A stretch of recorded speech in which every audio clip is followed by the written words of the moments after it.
Nos importa, de qualquer forma, descobrir o que é aprender. Aprendemos de um livro ou de um mestre a respeito de matemática, geografia e história. Aprendemos onde fica Londres, Moscou ou Nova York.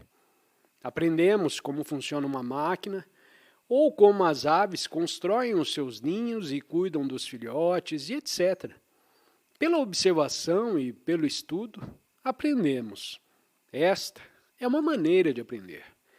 Mas não há outra maneira de aprender, o aprender pela experiência.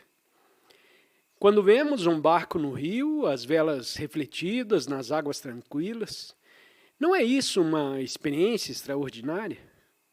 E o que acontece então? A mente guarda uma experiência dessa natureza, assim como armazena os seus conhecimentos. E quando na tarde seguinte saímos para olhar o rio, esperamos ter a mesma espécie de sentimento. Aquela experiência de alegria, aquele sentimento de paz, tão raros em nossa vida. A mente, pois, está diligentemente armazenando experiência na memória. E essa memória é o que nos faz pensar, não é verdade? O que chamamos pensar é reação da memória. Tendo observado aquele barco no rio e experimentado um sentimento de alegria, guardamos a experiência e depois desejamos repeti-la. É assim que se põe em marcha o processo do pensar, não é? Mas muitos poucos de nós sabemos realmente pensar. A maioria apenas repete o que leu num livro ou o que alguém disse. Seu pensar é produto de sua limitada experiência. Mesmo se viajamos pelo mundo inteiro e temos experiências inumeráveis, se entramos em contato com muitas e diferentes pessoas e ouvimos o que têm para dizer, observamos seus costumes, suas religiões, suas maneiras, tudo isso guardamos na memória.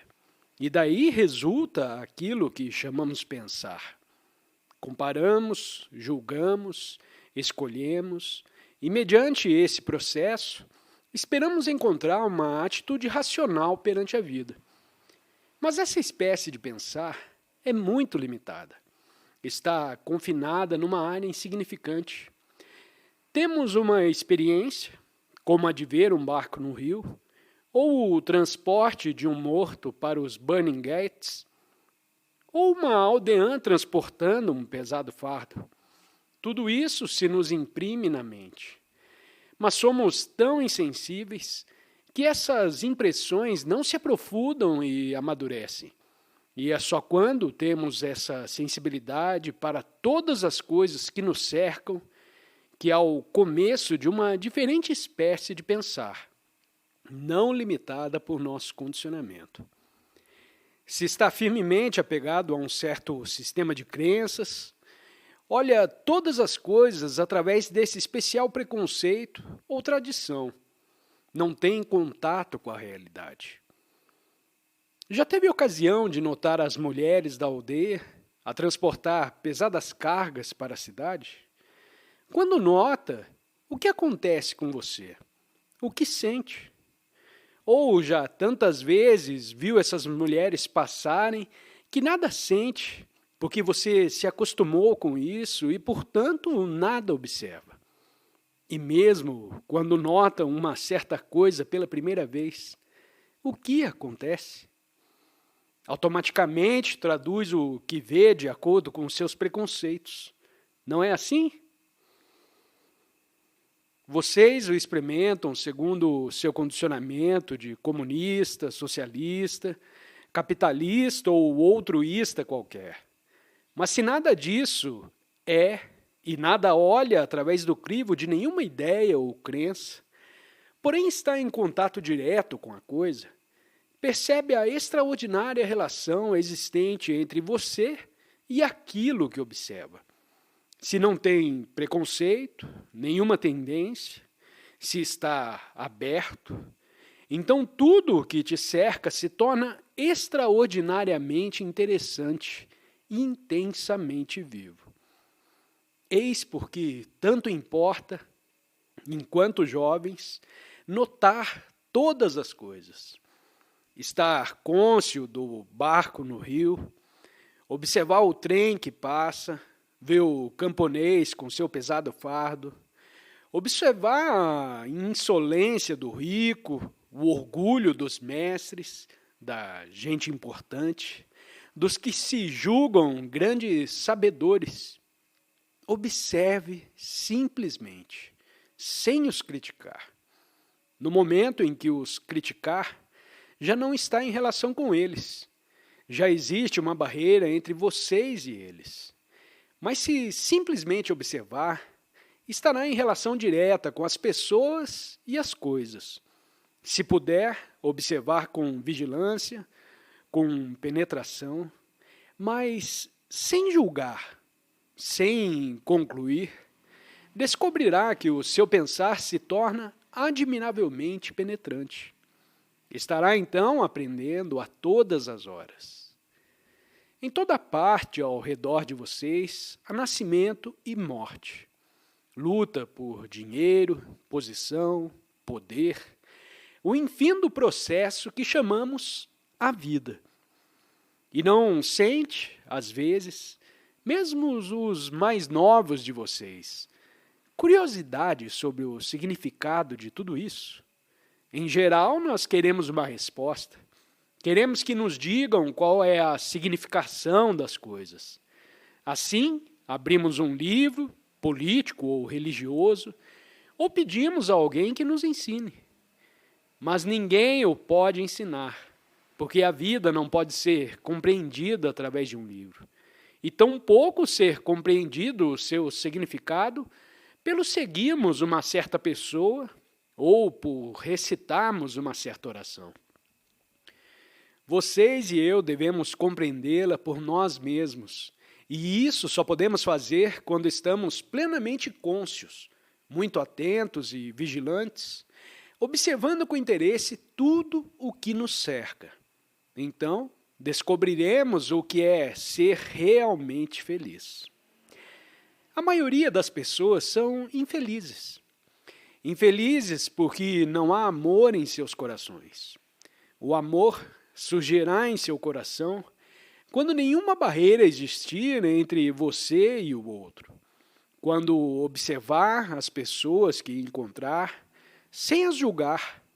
Quando olhar o barco de vela no rio, apreciando a sua beleza. Não deixe seus preconceitos ensobrearem sua observação das coisas como são. Observe simplesmente e descobrirá que com essa simples observação, esse percebimento das árvores, das aves, das pessoas que transitam, que trabalham, que sorriem, algo se passa com você interiormente. Se essa coisa extraordinária não te ocorrer, se esse amor não surgir em seu coração, sua vida pouco significará. Por isso é tão importante que o educador se eduque, para te ajudar a compreender o significado de todas essas coisas. Pergunta: por que desejamos viver no luxo? Resposta: o que você entende por luxo? Vestir roupas limpas? Conservar o corpo asseado? Tomar uma alimentação saudável? Você considera isso luxo? Poderá parecer luxo ao homem faminto, coberto de andrajos e que não tem possibilidade de banhar-se todos os dias. O luxo, pois, varia conforme os nossos desejos. É uma questão de grau. Pois bem, você sabe o que te acontece se ama o luxo, se tem apego ao conforto e quer estar sempre sentado num sofá ou numa poltrona? Sua mente começa a dormir. É bom um certo conforto físico, mas exagerar o conforto, atribuir-lhe grande importância, é estar com a mente sonolenta. Já viu como são felizes os gordos em geral? Nada parece perturbá-los. Atravessar-lhe as espessas camadas de gordura. Isso é uma condição física, mas a mente também acumula gordura. Não quer ser interrogada ou, de outra maneira, perturbada. E assim, aos poucos, essa mente adormece. O que atualmente chamamos educação põe, em geral, o estudante a dormir. Porque se ele faz perguntas verdadeiramente perspicazes, penetrantes, o mestre fica muito perturbado e lhe diz: continuemos com nossa lição. Assim, quando a mente está apegada a qualquer espécie de conforto, apegada a um hábito, uma crença ou um determinado lugar, a que chama minha casa, começa a dormir. E compreender o fato é mais importante do que perguntar se podemos ou não viver no luxo.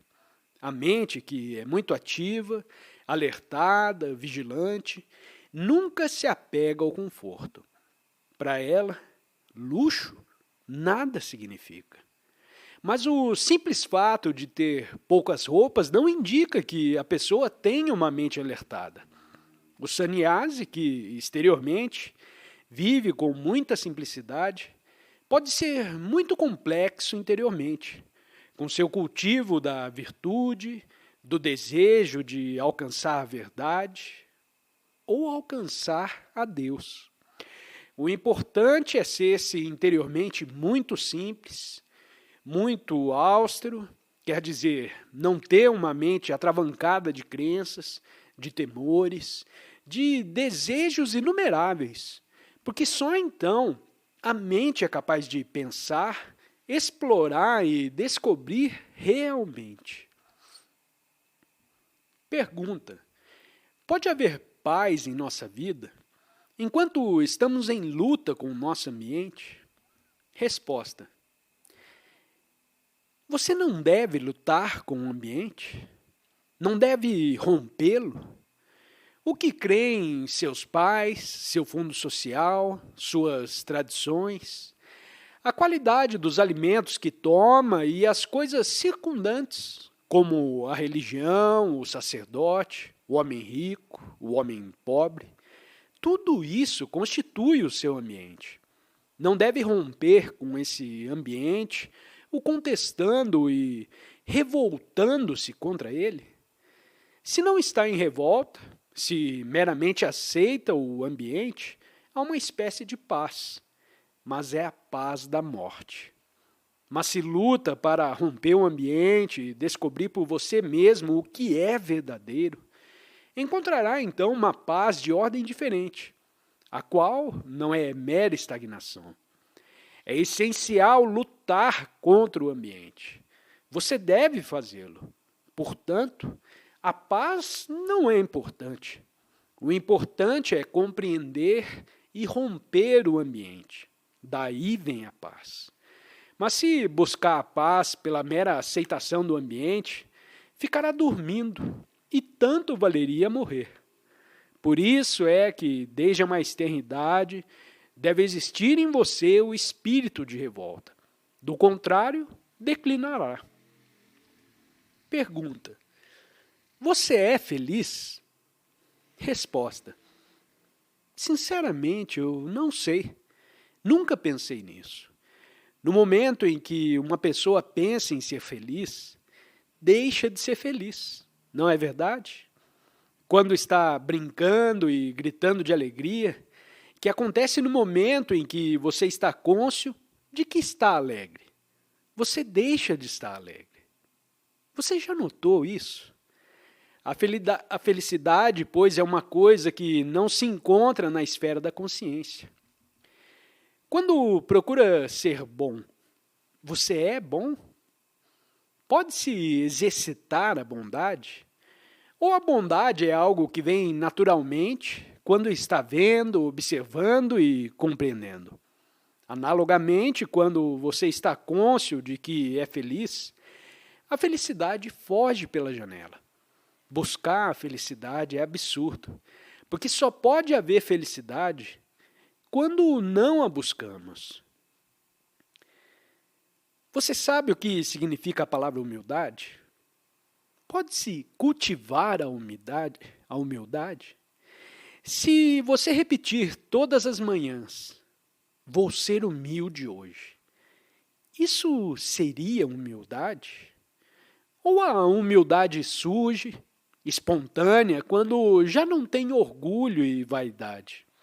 Da mesma maneira, quando desaparecem as coisas que impedem a felicidade, quando a ansiedade, a frustração, a busca de segurança própria deixaram de existir, há então felicidade e não é necessário procurá-la. Por que estão quase todos tão silenciosos? Por que vocês não discutem comigo? É certamente importante expressar os seus pensamentos, ainda que mal, porque isso terá muita significação para vocês. E vou lhes dizer o porquê.